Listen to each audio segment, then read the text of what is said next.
All right, so let's go ahead and create a session. So let me tell you a little bit about this really quick.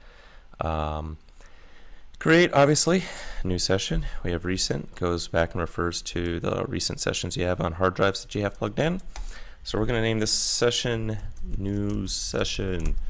You can always create a session from templates. You can save a session as template while you're in a session, so that's under the file menu. I don't have any templates, I'm doing a new session right now. Let's tell you what these are.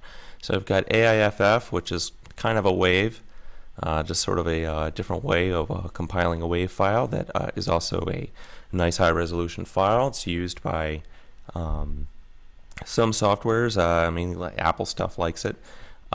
Wave is kind of the go-to industry standard. It means pretty much you got a file that's at the resolution you're recording, and it hasn't been modified from the initial resolution it was recorded at. So here's your resolutions. You've got 44.1, 48, 88.2, 96, 100, blah, blah, blah. So basically what this is in this case, I've got 24 zeros and ones cycling 44,100 times per second. That's what that means. So if I had 16 here, I'd have 16 zeros and ones cycling 44,100 times. We're going to stick with 24-bit for recording. I like 24-bit for recording because it's a little bit more dynamic range. At the end of the day, you're going to go down to 16-bit. That's what dither's for. We'll go over that at a different day. So 44.1, 48, 88, what are these? Okay, so those are how many of those hertz cycles of the bits happen at once.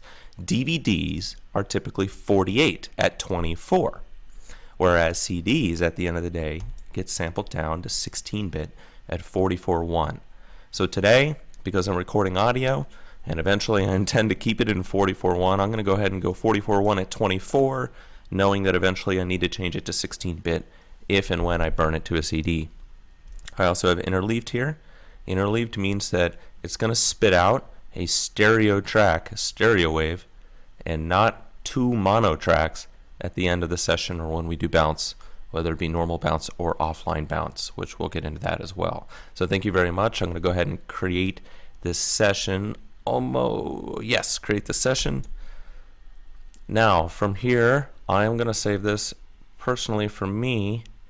I've got a few different hard drives, and I have this external SSD. It's only 60 gigs, but it's fast, so I use this a lot. You want to use these external hard drives.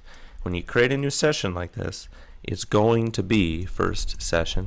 It's going to create a new folder, and that's what we want. Inside of that folder is going to be everything you need. So I'm going to go ahead and hit enter, or in this case save. I've got my new session. Everything's pulled up. And there you have it. We're done. Thank you.